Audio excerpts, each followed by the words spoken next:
All right, we're going. Um, so Eric, you just pronounced for me your last name, and I'm going to try to get it right. Eric Yeah. Heuser, is that right? That's perfect. That's very good. Awesome. Yeah. Look at that. I thought there was like really like a 1 in 10 chance that I would screw that up. And so you and I just met. You're in Quebec, Yep. French Canadian. Yep. So talk to me a little bit about your writing journey and where you're at right now. Okay. Well, I'm just beginning my journey. Actually, I've been having ideas to write for the past 30 years. You know, Yeah, I I always have stories in my head, things that I would like to write, but I never considered myself as an author. I thought of myself as a storyteller. Because I sure. thought that an author, you need to have a certain talent. And right now, what I discovered is that, well, probably it's not that much of a talent, but more skills that you need to learn. Yeah, I would absolutely agree with that. Yeah. Yeah. So that's what I'm thinking right now. I'm saying, well, listen, skills I can learn. Yeah. And if I have some good coaches like you, Well, you know, thanks. I yeah, I could learn these skills and write something that's going to be interesting. I know the storyline that I have is good, and I have a few storylines for different books, Yeah. but it's just taking that idea that's in my head and putting it on paper, making Yeah. sure that I'm transferring that information from my brain to paper to people so they're able to understand and see exactly what I see in my head. That's Yeah. the challenge. Yeah. And I think one of the hardest things about writing, like you're describing, is that, as a storyteller, when you tell your story, you get to see the reaction and adjust as you go. Yeah. Right. Like, so setting up your story on paper where you're divorced from the reaction of the crew. I know when I used to work for churches, I did a lot of public speaking, and there's a lot of storytelling in public speaking. And it was so much easier because, like, if something wasn't landing, I could see it and I just Yeah. pivot to something else and just like, all right, we're gonna tell this thing instead. But yeah, or if something landed, I knew like, okay, I can slow down here. I can feel like let everybody like spend some time in this moment. Like this is really landing with the audience. But yeah, man, it's not that way with a book. You Yeah, it's not. you put it out and then you send it into the ether and hope that it conveys the imagery that's going on in your mind. Exactly. Well, so you sent me a story and I really appreciate it and I really loved it. You sent multiple chapters and I read all of them. They're great. Okay. You're so let's talk about what I loved before we start getting into some things I want you to work on. And my goal today is to give you stuff that you can transfer through the whole book. Yep. Right. Like I could cut and chop notes and like I would use this word instead of that word, but that's not going to help you in the whole book. Right. Like, so the question is like, what can I give you that'll help you work through the whole book? So I picked this scene specifically because, um, you sent me the plot of the book and it's definitely kind of a thriller, adventure, like high paced action, high emotion book. So I was trying to find the Yep. one that was the most mundane. Because if we can like hit home runs in the mundane, especially in these chapters that are like the world before in your Yep. plotting, like if we can hook the reader in the world before, then when we get to like, the critical choice and all that great stuff in later in the plot, they're going to stick around for it and they'll stick around for the messy middle too, right? Like if we can make them fall in love with the character early, then when the book starts to trudge a little bit, they'll stick around. um yeah, so before I jump into my notes, let me share my screen here for a second. um yeah. Oh, so all that to say, sorry, I was mid thought.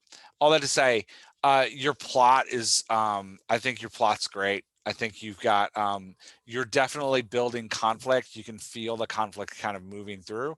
I'm going to talk to you about which conflict you're choosing to build, but you're definitely building strong conflict, which is great. And you're using, what I loved about what you're doing is you're using dialogue and action, which is really good, right? Like, for example, he's on a run, and this could totally be a solitude chapter where there's no dialogue at all.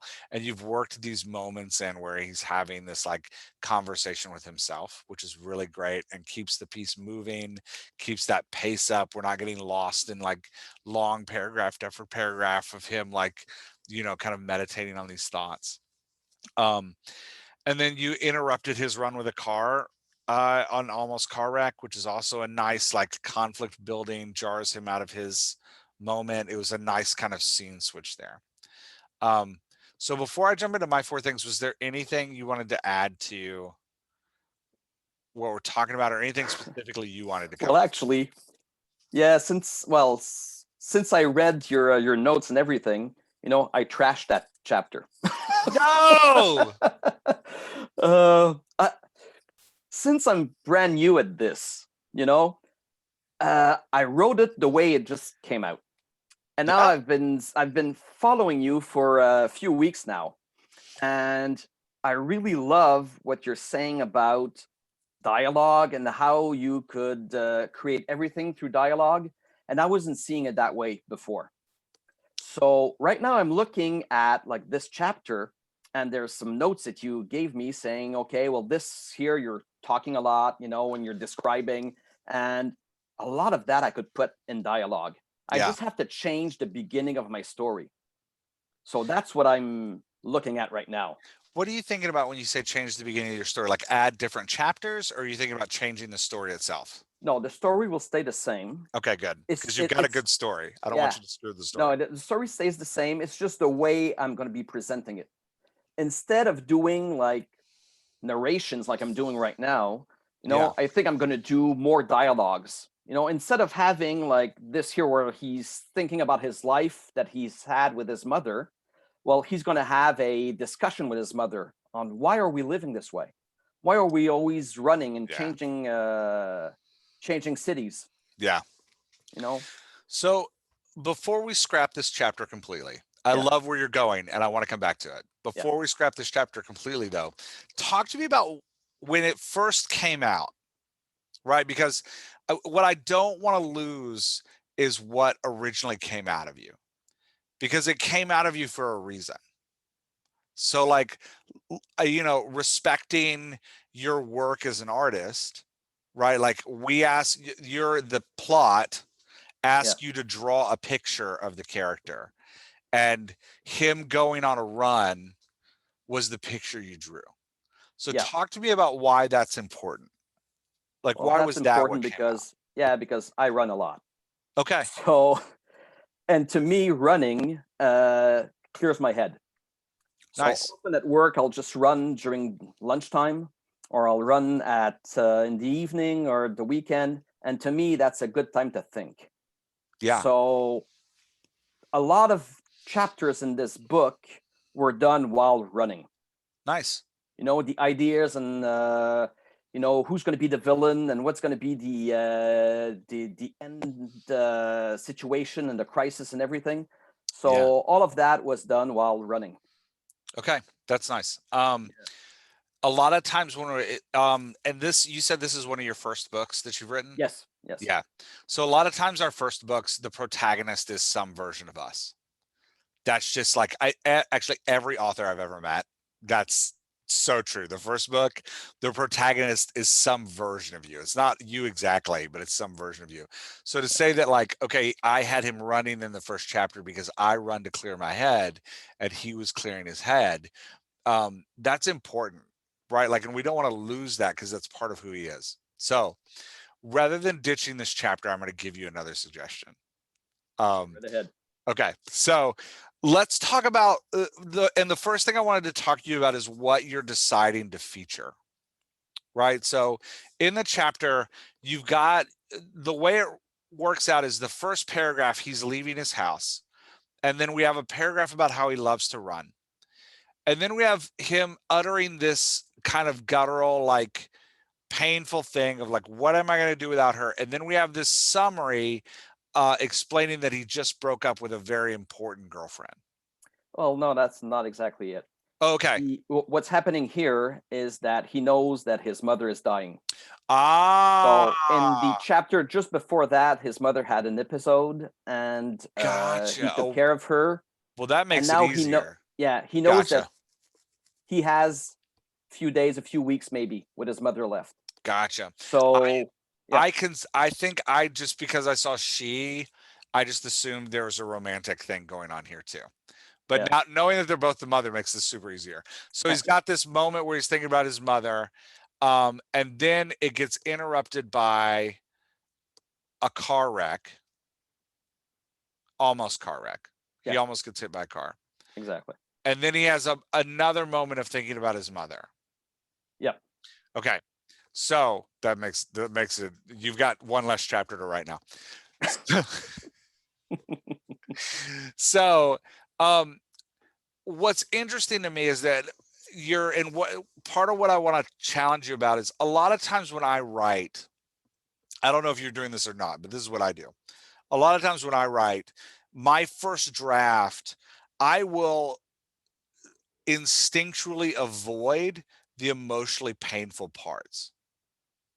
And like if you yeah, look at what I'm summarizing in my text, a lot of times I'm summarizing the things that I don't want to deal with.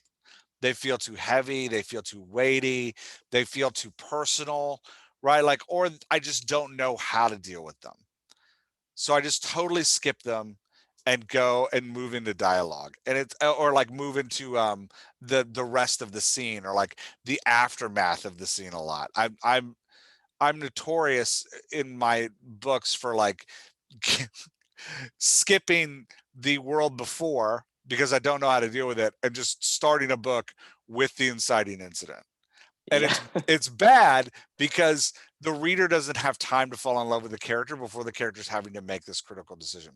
So yeah, I did that with like my first 6 books and I couldn't figure out why it was happening. And then somebody was like, "You're skipping the hard part. Like you're skipping us getting to know the character."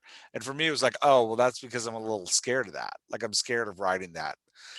So I don't know if that's what's happening here, but just to know that like whenever you get a first draft out and you see these paragraphs of like summarizing something that happened in the past, for me, that's a clear indication of like, oh, I got to back up and write a chapter. Right. Like I got to get rid of these big paragraphs and I got to get all that information into dialogue. Have you ever tried to write a dialogue only chapter? no, Okay. I'm going to show you something because, and the reason I'm saying this is this moment where he's leaving the house here with all of this tension. This is a fantastic moment to have this conversation with his mother and yeah, to give the reader all of this information and dialogue that she's dying of cancer, that they've lived this nomadic life, that he thinks it's unfair, but at the same time, he feels like he's stuck with her. So let me show you the book I'm working on right now, just so you can get an example of what a dialogue only chapter looks like. So the point of writing a dialogue only chapter is that I'm going to try to talk while I look on the computer. That's always a terrible idea. There we go. The point of and I don't edit anything, so everybody just has to live with me searching for things. The point of writing a dialogue only chapter is to make sure that the dialogue is what's driving the work, right? What you do is you're removing everything from yourself that might be a crutch outside of the dialogue. So this is the chapter I was working on early this morning. I got up and I wrote it, and um, it's a conversation between two characters: Aster, who's a big character in the novel, and Maddie, who's one of the main protagonists. And you'll notice I didn't put in any description of where they are. I didn't put in any body motions. I didn't put it because I use those as crutches, right? Like I use body motions a lot as a crutch to like write crappy dialogue. I'll put the body motion in. So I did put here that she steps off the ladder because it's important for something she says later. And I needed to remember to write that here. I need to describe her stepping down from the ladder or I'm not going to make it. But then I've got two people entering the room. Um, Lefty enters the room here.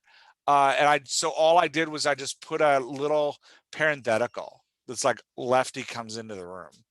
Um, I've got a guy Stu entering the room here. Stu enters the room, and I'm putting just a little couple words to say like, hey, here's what's happening. But everything else I'm forcing into dialogue. And this will be my vomit draft, right? Because it forces me to get the scene built with just dialogue.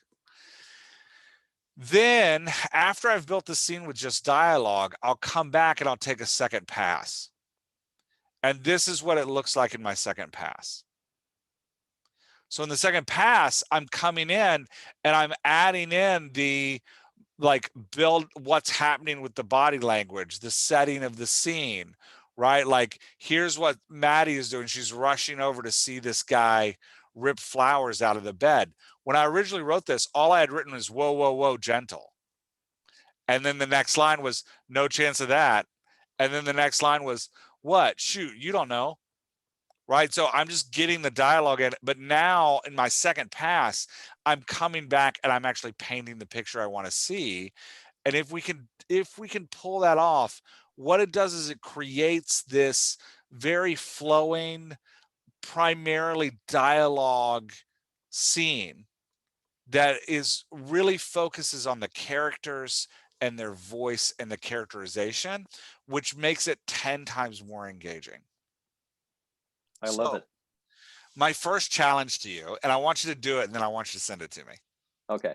My first challenge to you is I want you to take this moment where he's leaving the house and I want you to take all of these details in these two paragraphs and dialogue only, back and forth between he and his mom. Yeah. Perfect. Yeah. Good I morning. love Good it. morning. What's wrong with you? Nothing's wrong with me. I can see it on your face. Nothing's wrong. Are you going for a run? Yeah, I'm going for a run. Great. Yeah, it's great. All right, we can talk when you get back. Oh, if you're standing when I get back, right? Like you can totally just feel that moving. And then you can put in like as she, scrambled the eggs, she said, right? Like and build the imagery that you want.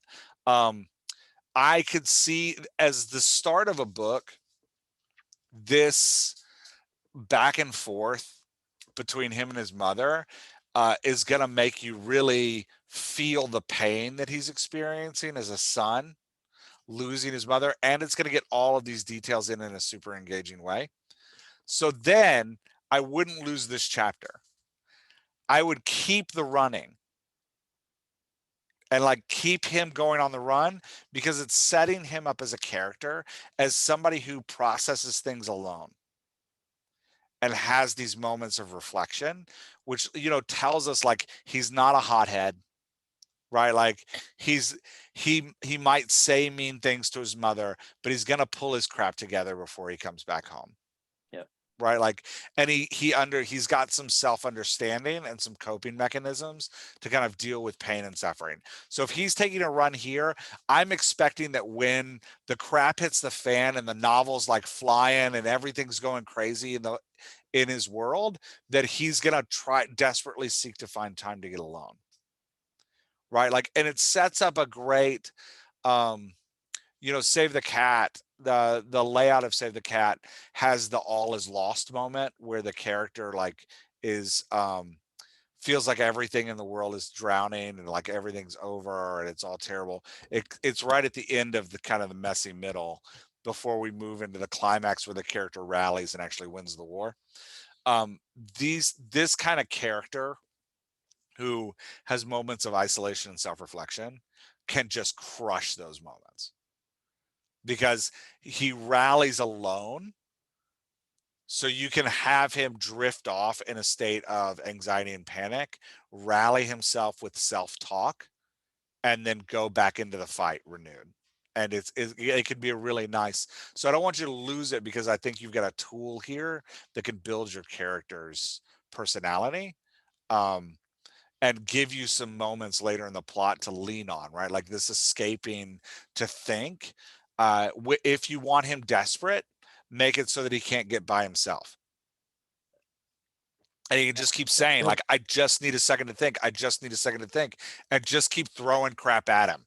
Right. People throwing stuff at him, people throwing until finally he pops. And it's a great moment of like extreme anger and frustration. Yeah. So all that to say, keep the running. Don't lose it. Yep. It's good. Okay. Anything about that you want to talk about? No. Okay. You up for the Yeah. dialogue only? Yeah. Oh yeah. That, Awesome. that that's what I had in mind, when I looked at your what you did here. Yeah. That's what I had in mind. I wanted to add a chapter up front, dialogue, explaining, why they have the style of life that they have, always running and always moving around. Yeah. I love it. So yeah, yeah, And I perfect. write well, I'm working on something that's more literary fiction now, but my first 10 books have been um supernatural thrillers and mysteries. And I write those even like high action chapters, I write dialogue only first. Um Okay. because it ensures that dialogue happens. So I'll block it a little bit differently for an action chapter. Like I'll write like kind of the dance of the action, because action scenes tend to be kind of a dance. Like he moves this way, they move this way, he moves this way, they move this way, he does this, they respond this way, they do this, he responds this way. I'll put those dance moves like one line at a time, but I won't take time to explain them. I'll just be like, runs across the field, and then I'll have the statement that he says. And then I'll be like, bad guy closes in. And then I'll have like the thing the bad guy says, and then his response. And then I'll have like, uses power this way, but doesn't work. Right. Like, and so I'll write out the dance of the scene and then come back and put in after I've got a whole draft out, and then come back and put in the extra bits, because it makes sure my dialogue stays in the scene. So just an encouragement, like, if you like that kind of writing, I find it when I'm writing dialogue only, I find the chapter comes out a lot faster. Um, so if that's true for you, I'd encourage you just to keep using it for your hard chapters, like your more action centered chapters too. Um, That was exactly a question I had for you, and you just answered it. oh, Because I'm perfect, going to awesome. have a lot of fight scenes and things like that, and I was just wondering, how do you write fight scenes with dialogue? Yeah, You it's know? and if you think of it as like a choreographed dance Yep. where your characters are moving back and forth. Um, And it's interesting. I've said this to other writers before. Oh, I can't remember, but you may have heard me say this before. Um, we're such a visual culture, right? Like we're obsessed with movies and TV and streaming, um, and if you watch an action movie that you think of like, man, this movie's like 90% action. I promise you're going to be shocked at the amount of dialogue between every step. Even like guttural cries or steps, someone saying what they're about to do, or throwing commands in the air to nobody, right? Like, or self talk where they're like talking themselves up, right? Like a lot of times it'll be like team members talking to each other. Even war movies where you think like, you know, oh, this is just a war movie and nobody's talking. There's always somebody around yelling like, let's go, or get up that hill, right? Like, and the reason that dialogue has to be there is because it's, even when chaos is happening visually around the characters, it's what's coming out of their mouth that conveys how they feel about it. And that doesn't change for our books, because that's the way we as humans relate to each other, as like what comes out of our mouths. So it's that writing your action scene with that in mind, that I'm going to put these expressions, these vocal expressions coming out of my character down first, because what it's going to allow you to do is get the emotional flow of that scene down, and it's going to feel like this, clear emotional, you'll have a good emotional flow, so that okay, this point is the dip in the action scene where everything has to go badly, because this is where I would naturally had him like yelling or like crying, and then like here's the victory moment, because this is where he's declaring victory with his mouth. So now I have to build the dance around it. Anyway, it's a different way of writing action scenes. It feels weird, But if you like writing dialogue, it'll really help get your action scene through. Yeah, Perfect. and save you editing on the back end. Okay, second thing I wanted to talk to you about, these moments of intensity where two people are talking to each other. So here you have this beat in the story where he's caught in his own thoughts, right? David, your lead character, is caught in his own thoughts. He says, Christina, um, kind of like yelling about his mother. And then there's a screech. And then we see this car stop and we hear the guy yell, "Hey, watch it, idiot. Do you want to get killed?" The driver of the gray Toyota slammed on his brakes to avoid me. And then you had David yelling back a paragraph. Originally you had, "Well, I'm sorry," David said, "but there was this thing running after me, or this dog running after me, and I needed to get away." So David's giving this like complex sentence. But when we're scared, we don't yell complex thoughts, right? Realistically, we yell like, "Whoa," or like, "Hey," or like, "Wow, sorry," right? Like what comes out of us is more the emotion than the actual like thought. So what I want you to do in scenes like this, especially since you're writing an action thriller, is slow it down, right? And let us feel what's happening. So cutting David down to 2 words, "Well, I'm sorry," right? And then giving this guy a restate, because that's another thing we do when we're angry, right? Like when we're angry, we just say the same thing over and over and we just pop it back at the other person all the time, especially when there's like all that adrenaline running. Right. So having this guy just say again, like, "I almost killed you. You need to pay attention, jerk." And then giving David like a look, "I'm sorry." And now that he's started to like gather himself and the adrenaline's gone away, now he can come up with like his lie. "There was a dog chasing me." Right. Like, so thinking about slowing it down so we can feel the rush of adrenaline of the screech, giving him a natural like fight or flight response, and then letting him gather himself and come back with the actual like cognitive thought, it's going to make the scene feel way more realistic. Does that make sense? Perfect. Awesome. It does make sense. And that's part of the character arc where it's fight or flight. And his mother always taught him flight. And to Nice. become the hero he needs to become, he has to He has fight. to fight. Yeah, that's beautiful. And yeah, and when I was listening to your podcast and you were talking about voice modulation, Hmm. and it brought me an idea. He's been hiding with his mother for all these years, so when he's stressed, he lies. He's a I was compulsive going to liar. ask you about that.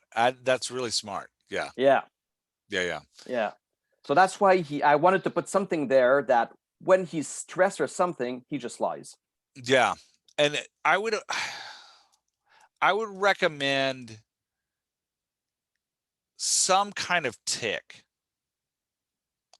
that Yeah, clues it to the starts with reader. well.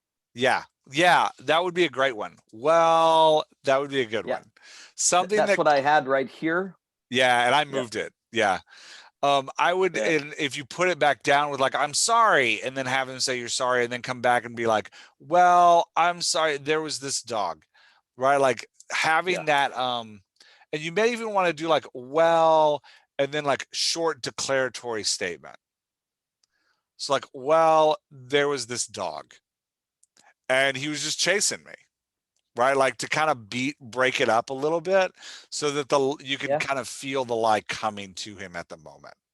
Right? Like, "Well, there was this dog back there chasing me." yeah, Um, and what that'll do is, so especially as a new author, when readers are first getting to know you, things like that can confuse them and they're not sure if you made a mistake.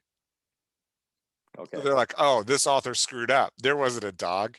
So making it clear the first time he does this that like, "Oh no, he's full of shit. Like he's totally lying, right? Like that's so I think, and then signaling to them with that kind of like, well, blank happened, that that'll signal to them like, no, no, this is on purpose. Like this kid lies. Yeah. Yeah.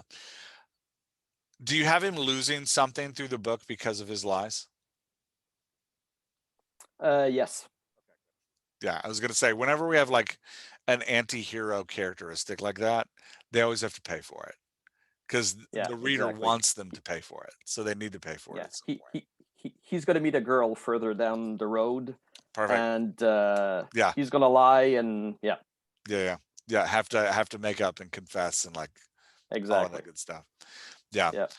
Um, okay, so the next thing I wanted to talk to you about is the visualization of his inner thoughts. So, and I can actually do it up here. This one might be better. You've got this line, he's running, and you've got this line, what's really going on? Why are we living this way? Who are we hiding from? These were the questions that haunted David and kept him up at night. Um, some characters, so when we go into self-talk, right? This like inner monologue that's running with a character. You've got a really strong inner monologue, like or here, like, what will I do next? I can't imagine my life without him. He wanted to scream, right? Like, it's a great inner monologue. It's going to serve you well, especially if he's this kind of like lone wolf character that's alone. You just need to make it clear whether this is happening in his head or out loud, right? Because if it's happening out loud, he's one kind of character. He's a guy that talks to himself. And the readers are going to feel a certain way about a guy that talks to himself.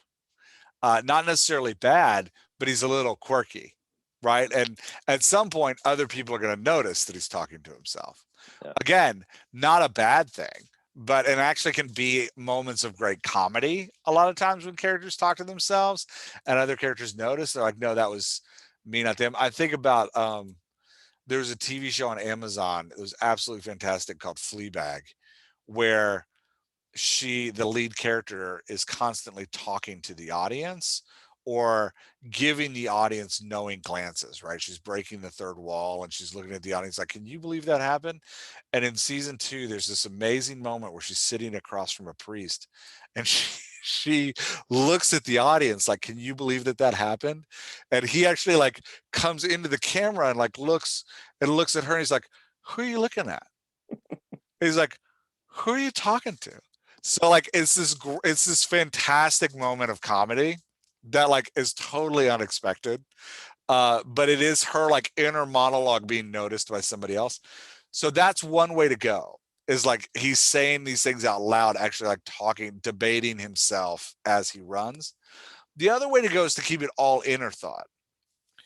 And that's going to communicate to the reader that he's a little bit shyer and he's more guarded, he's more protective, and he doesn't want to share he's got a deep rich inner life that he doesn't let other people see. So you kind of got to decide which way to go with it, but whichever way you go with it, you got to make it clear. Yeah. It's the second one. Okay. Yeah, It's more so inner dialogue. once you get the like in a chapter like this where he's alone for large parts of the chapter, you just want to like say it the first or second time because that phrase, like he thought to himself or he said to himself, that can get old to read. So, like, but at the top of the chapter, you want to just let the reader know, like, this is happening in his head, right? Like, so he's running, like, he thought to himself, what am I going to do next? I can't imagine life without him, like, period, in quotation marks. He realized this was the question that constantly plagued him every night and kept him up, you know, uh, making sleep something that left. I don't know, I lost that sentence there, but you get what I'm saying. Like, Yep. let the reader know, like, he's thinking this internally, just, and that's part of that, like what we were talking about, where you're taking this is happening as a movie in your head, right? Like, you're seeing the story and you're trying to get the story into the reader's head too. And that kind of like helping them visualize, like, no, he's just running, he's not talking out loud, helps brings them in on the joke in a way, although it's not a joke, but brings them in on the like secret. Like, Yep. this is the secret vision in my head, and I'm going to bring you in on the secret vision in my head. Does that make sense? It does. And once you set it at the top of the chapter, you're going to find that your readers will follow with it. Yeah, great authors do this with dialogue tags, especially if there's only two people talking. Like, they'll say right up front, like, or well, so for example, in earlier this year, or it was late last year, I don't remember, Toni Morrison's Beloved was our book club. And she'll have a lot of, in that book, she'll have a lot, Sethi and Paul D will have a lot of back and forths where it's just two characters sitting in a room with like a table, and he's sitting in a chair and she's walking around, and they're just talking about things. And she'll set up at the beginning of the scene, Sethi said blah blah blah blah blah, and then she'll be like, Paul D leaned back into the chair and said blah blah blah blah blah, and then she'll just have blah blah blah blah blah, right, like Sethi's response, but she won't indicate that Sethi said it, because once she sets up the scene, Toni Morrison doesn't need to tell you anymore who's talking. You can get it from the context of the paragraph spacing. So it'll be the same way here. If you can set up from the beginning that like he said to himself, then the rest of the dialogue tags, the reader will understand like, oh, he's saying this to himself. Yeah. And it keeps the reader from getting bored with having to read like he thought. Now, I will say it's getting harder knowing that to sell books, we have to take them to audiobooks. Because if you get a bad narrator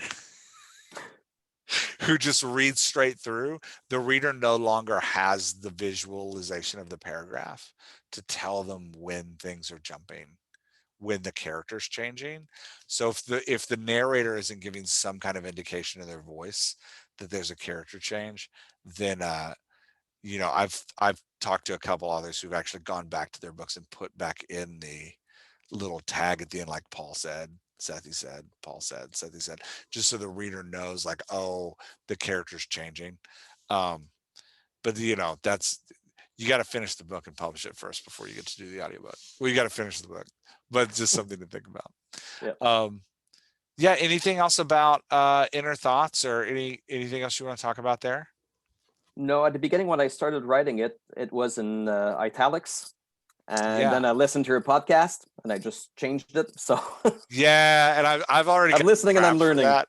Yeah, I had somebody send me a bunch of very famous books with italics in them, Yeah. and I was like, I don't care. But do just know, like, that's my preference. I can't actually point to any like scientific data that's like italics suck. That's just me. I don't like it. Yeah. So if you want to put them back in, fantastic. Just don't send it to me. I'm just kidding. You can send it to me. You just have to listen to me complain about it. Okay. Last thing. So you bury the lead in here. I don't find out that the mother is dying of cancer until the bottom of page 2. That wasn't chapter 1. Oh, okay. So I just missed it. Yeah. Gotcha. Okay. Then never mind. I won't say that. I was going to get on you for being like, dude, if somebody's dying of cancer, that has to be first. Yeah. Tell me. Yeah. You have to say that. That's a defining characteristic of this character. If everybody in the room is mourning a dead guy, I need to know who the dead guy is right away so that I don't like wait for him to speak. Yeah. So yeah, so I'm not like, man, Jimmy in this scene is really quiet. Yeah. And then all of a sudden they're like, so sad he died. It's like, oh, I have to go back and read it again, knowing that Jimmy's dead. He's not sitting there. But it could be funny though. Yeah, it could be funny. Yeah. Yeah, and there's a fine line between making your reader laugh and pissing them off. Yeah. And pissing the reader off is never a good idea. No. Yeah, yeah. There's almost like a scale to it, like a making me laugh versus pissing me off.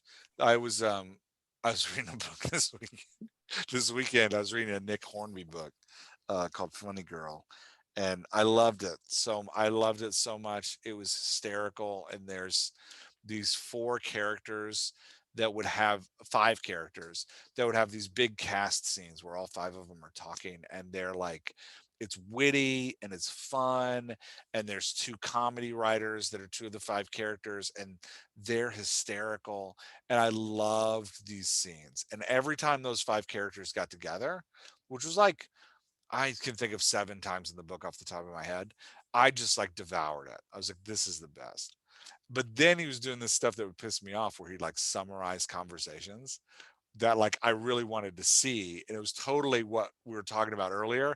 I think he's totally avoiding difficult conversations he didn't want to write. He's just like summarizing them. He's like, and then they got divorced. It's like, no, he literally has a paragraph that's like, he came home and he told his wife that she had to leave because they were getting divorced. And she was sad, but she left. And I was like, what? I know. Why? But he made me laugh more than he pissed me off. So I read all the way through it this weekend. So as long as you balance it. Um, yeah, anyway. All right. So I won't rant about something that you actually didn't do. Uh Thanks. I yeah. appreciate it. Any other part of the chapter you wanted to talk about, or anything else you wanted to cover? Yeah, a little bit later on when he comes home and he finds his mother on the floor. Yeah. Okay. This is so. Oh, we didn't talk about that. Yeah, that's a really great part to point out. So, Yeah. if you're gonna add a new chapter of running, of him arguing with her, and then running chapter, this coming home and finding her on the floor is the next chapter, right? Like, so this is really three pieces. Um, this is a great moment, right? Because he has gone on a run, and as he's gone on a run, he's bought flowers for her, and he's come full circle, right? So we're getting this feeling of him as a character that's like, oh, he cares about his mother, and we can fall in love with him on that run, right? Like the first chapter is going to set up for us like, oh, his life is pretty crappy and scary, and then and we feel bad for him. Then he goes on this run, he buys flowers, and he's coming in the door with the flowers. I would cut it as he comes home, skip to the next chapter. I'd actually have him walk in the door, open the door, and be like, "No, mom."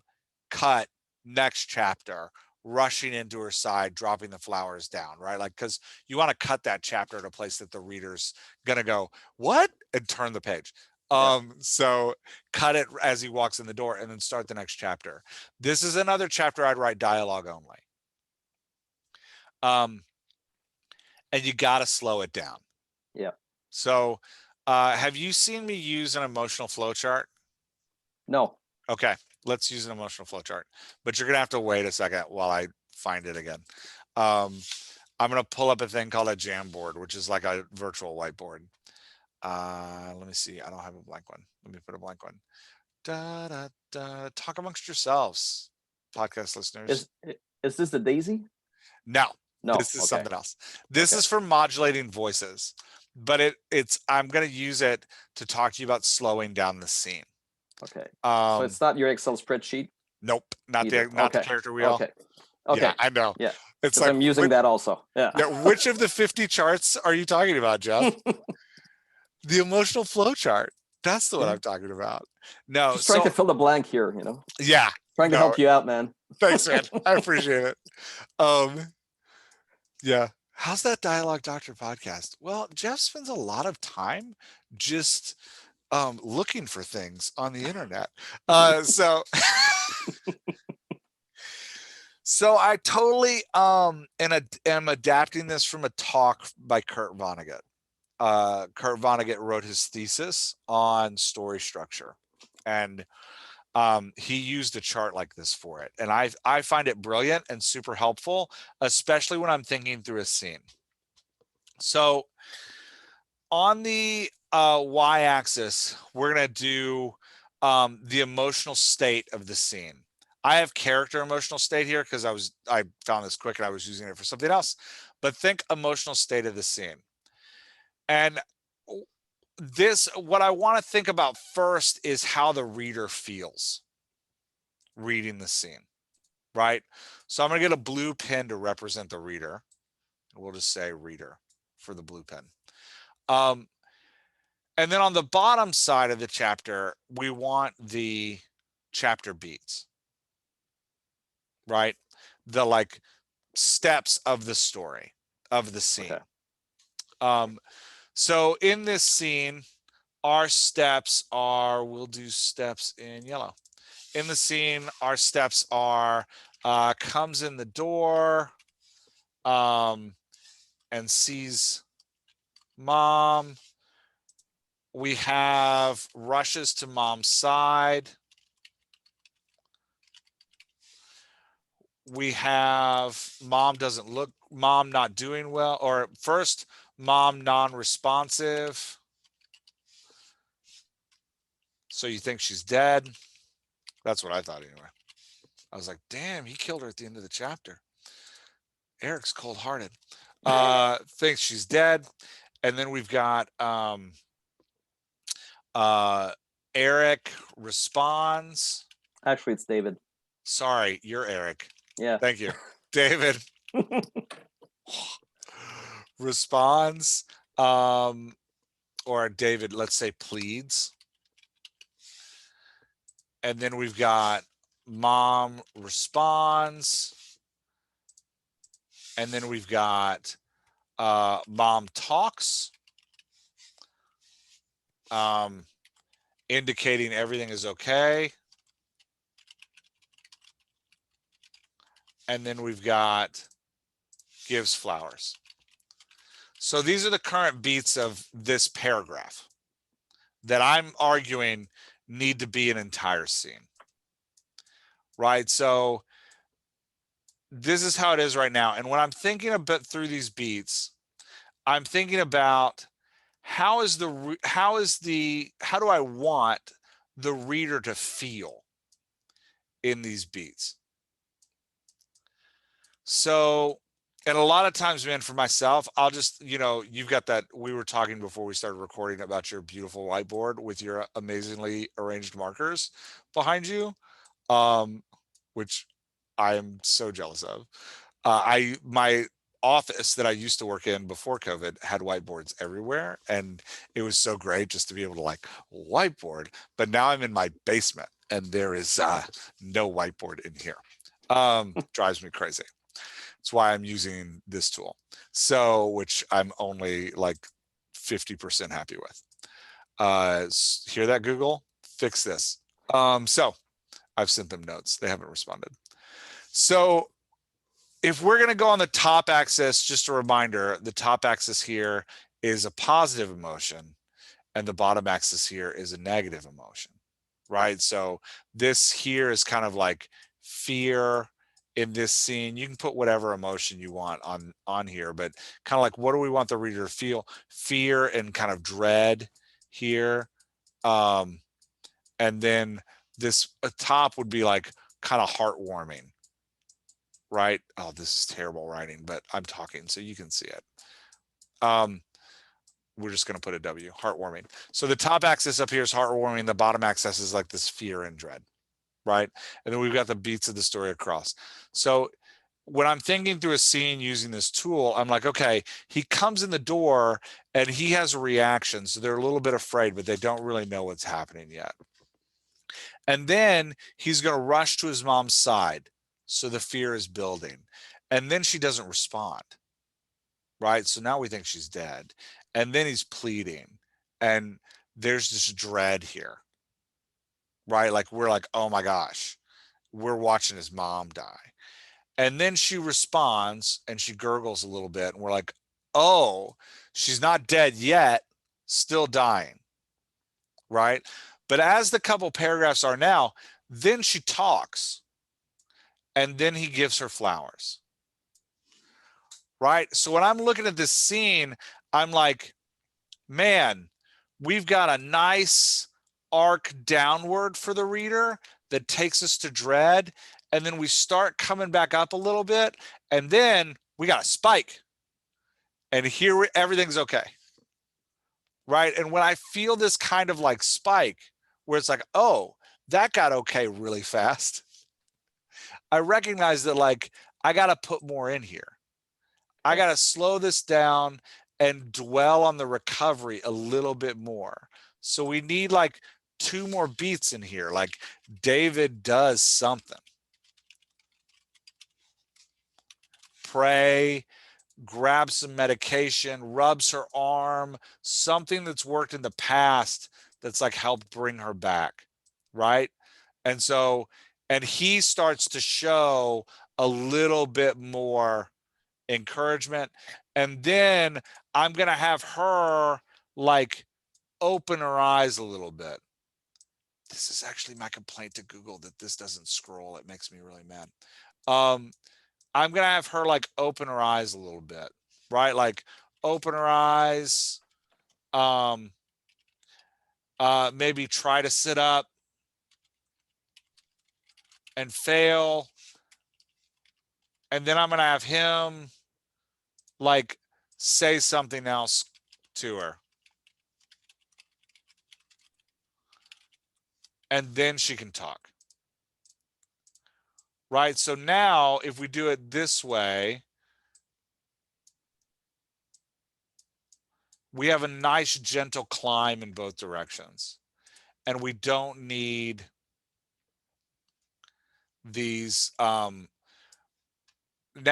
it's going to look like we're going to start here when he opens the door, and we're going to have a nice road down to the bottom and then a nice climb back up to the heartwarming. And you can see, you can feel the emotional journey you're taking your reader on. And that's the key, is like understanding what the emotional journey you want to take your reader on is. Okay, before I give you step 2, what do you want to know about that? Listen, I love it. Okay. You know, it's another tool in my toolbox, and I just love it. That's the goal. The Yeah. danger of this tool is that you can get stuck on it, right? Like you can spend all day thinking about this thing, and 5 minutes with this tool, that's it. 5 minutes, and then go write something, because you can sit around screwing around with this thing all day. So the next thing I want you to think about when you're in a scene, and I'm going to talk to you about why I'm putting this out here, because for this one, it's going to be pretty like, oh, of course that's how it works. But for action scenes, it's going to be different. So in a minute, we'll talk about action scenes. The next thing I want you to think about when you're doing a scene, like when you're graphing on a scene like this, is how does my protagonist, or the point of view, the person who I'm following and I'm connecting to, what is their emotional flow that is bringing the reader through this? 9 Okay. times out of 10, the reader and your protagonist are going to have the same emotional flow, right? Whereas the reader and your antagonist are going to have the opposite emotional flow. So the reader and your protagonist, they're going to match. If your protagonist is sad, your reader's sad. If your protagonist is celebrating, your reader's celebrating, right? If the antagonist is celebrating, the reader is sad, right? If the antagonist is sad, your reader's like, we won. So you want to get like the antagonist is the opposite, the protagonist is the same in general, not always, but in general. Because sometimes we like the antagonist more than we like the protagonist, and then we have a problem. But it can be a beautiful problem if you know that. Like the creators, I don't know if you ever saw the movie The Dark Knight, where Heath Ledger is the Joker Yeah. and Christian Bale is Batman. Nobody likes Christian Bale as Batman, but Heath Ledger is the Joker. Oh my gosh, we'll watch him all day. So for there, it's actually like you have some weird pleasure when the Joker wins. But Chris Nolan, when he was writing it, he knew that, and he totally plays into the emotional flow of the movie by like using the Joker's moments of success and defeat to screw with your emotions through the movie. But so for this scene, we want David coming in, realizing what's going on, and having a quick drop to yank the reader down. And then David's going to stay here and keep the reader down. David's pleading, he's at his low, right? But what the catch is, when we're modulating that voice, we got to bring him back slowly. So even though the reader's going to end up here, we probably want David's voice still down here. He's still going to be in that fear and dread and like a little bit of panic mode. So for David, we want a sharp drop, keep him low, and then let him tail up a little bit at the end. So the reader will have this big victory moment. Mom's not dead, but David should be still cautious of like, but she might be soon, right? Like, and Yeah. this wasn't cool. In general, when you're doing an emotional flow, we as people can spike in one way or spike another way. But after a spike, you have to climb out of it gradually, right? So let's say I'm gonna erase this for a second. I'll just go to another one. We'll just do one more. Um, sorry, you have to watch me upload the image. Best podcast ever. Jeff searched for stuff on the internet. Okay, so let's say you're having a celebratory moment and it's a surprise party, right? Like up here we still have the plus, and down here we still have the bottom. Or David's discovering that the girl he likes really likes him back. So he's normal in the opening scene. He's going to this isn't going to happen, but I just need a hypothetical. He's going to the mailbox to get a letter, right? Normally it's not positive or negative. It's just he's getting a letter. But then he opens the letter and it's her professing her love. Oh my gosh, this is the greatest thing ever. Right. But then after she professes her love, she's like, but we can't meet right away. We have to spend some time meeting. Now, he's not going to drop down here because then he's schizophrenic, right? Like if he's like, oh my gosh, this is the greatest thing ever. Oh, I'm so sad. She's like, but I do love you. Oh my gosh, it's the greatest thing ever. But it's going to be a month. Oh no, it's so sad, right? Like it's like watching a Muppet. So we don't want to do that. Even when her letter is sad, for my hypothetical example, we want to work him down slowly, right? He gets bad news, he gets good news, he's up a little bit. More bad news, more good news, more bad news, right? But he's still just kind of living up here. And you can see it, right? Like you in your own life, you're like, oh my gosh, I got great news. And somebody's like, well, it's not as great as it is. And you're like, I don't care. I'm still feeling good. You can't spoil it, right? Same thing when we're afraid. If we're afraid and you're going to write scenes because you're writing an action thriller where he's starting pretty positive, everything's great. And then all of a sudden there's a jump scare or somebody shoots at him. And it's like, oh crap, somebody's shooting at me. And it's like, oh, nobody's shooting at me. It's a car backfire. You're not like, ha ha, it was a car backfire. Wait, it happened again. No, that's a car backfire too. Right? Like, again, that's like watching Kermit in the Muppets. Because what really happens is that adrenaline starts running and that fight or flight kicks in. And then we're living down here. Even if it's a car backfire, we're still, this is where we are. And it might get a little bit better, but it's not going to jump up top. So that's just a quick note on emotional flow. And I say that because if we're looking at David's mom, we got to keep David's voice down here, right? Like he can't be up here at the end where he's like, a funny joke, here's some flowers, right? Like he's got to be like, oh, hey, I got you these. And she's going to be like, thanks. And he's got to be like, I guess I'll get a vase, right? Like, and so the reader can be up here because she's okay, but he's got to stay down here and mom has to stay down here too. Yeah. Yeah. Um, so let's go back to your scene. I was like, why were we talking about that? So with your scene, you've got this really fantastic mom, I'm home, right? First beat. He said as he entered the apartment, and I have something for you. Also great as he walked through the living room. Now, slow it down.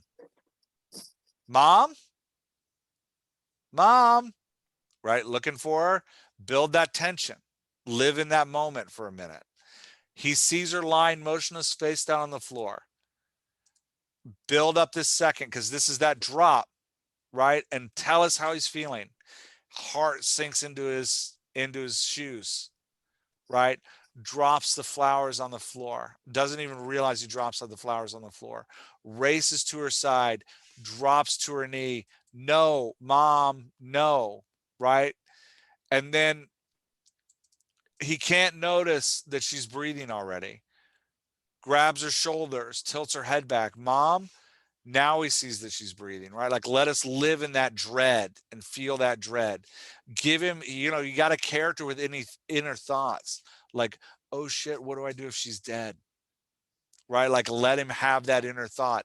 She can't be dead. I just saw her 5 minutes ago. Then let him see her breathing. Right? Then get closer to her, cradle her face. You've got her brushing her head and her cheek. Now we're at the pleading, right? Let him cry, right? Let him look up to the sky and like beg for something, right? Like anything. And then give her a gurgle and let him respond. Oh my gosh, mom. Oh my gosh, mom. Then let her eyes flutter open, right? Then let him say, mom, wake up. Mom, it's okay. It's over. Mom, wake up. Then have her open her eyes. No smiling. Open her eyes, right? Mom, are you okay? Have her try to sit up. And now she can say, like, yeah, I think I'm okay. Right. And now he can say, like, oh my gosh, hug her, embrace her, right? Like, he's coming back up, but he's still got that dread and that sense of fear. And then she can say, did you have a nice run? And have him hold her for a second and just like live in that fear. And then she can say, I just need to get on my feet. And now you can continue with the rest of the chapter, right? But stretching that out so that we feel that pain in there and we can live in this bottom right here for a while. And then when he comes back up, right, no smiling for him, wiping eyes, right, realizing he dropped the flowers, telling her he hates that, how terrifying that is, demanding that she try to get some kind of help, her like, no. Then he can pick up the flowers and be like, I got these for you, right? Like, and that's so, are you feeling the difference between those two scenes? Oh yeah, Yeah, completely. you're Yeah. feeling the different, that like rise, that like death fall, and then the rise at the end that like is just gonna grab your reader and be like, oh my gosh, I want this kid to be okay. You know? But Yep. yeah. All right, man. Those were my notes for you. Um, I'll email you a copy of that chart, by the way. Perfect. Just so you can have a copy of the picture. Yep. But it is just literally just a line. Um, so it's just an X and a Y line. Um, yeah, anything else you want to talk about? No, listen, this is great. A lot of stuff for me to digest Awesome. and to process. So since I'm at the beginning here of my writing, this is great because I'm learning like the good stuff right away. Yeah, man. Better Yeah. than breaking bad habits. Yeah. So here's my homework assignment for you. And then we Yep. can turn off the recording. I want to go back to what we said before. Write that dialogue only chapter. Yep. And shoot it to me. And I will read it and let you know what I'm thinking. Because the dialogue only stuff is going to be easier to get than the emotional flow. The emotional flow takes some time to feel. So writing dialogue only will help because your chapter will be too short and you'll be like, what is happening? Why is this so short? Should this really be a chapter? And then you're going to realize like, oh, the flow is broken and you got to go fix the flow. And after you have those two instincts down, kind of the third instinct is that modulating of a voice. So you got to, they build on each other. Um, so write the dialogue only chapter and then send it to me and I'll read it. We'll jump back on a call. Perfect. Yeah. All right. I'm going to stop the recording and then we can say goodbye. Thanks a lot.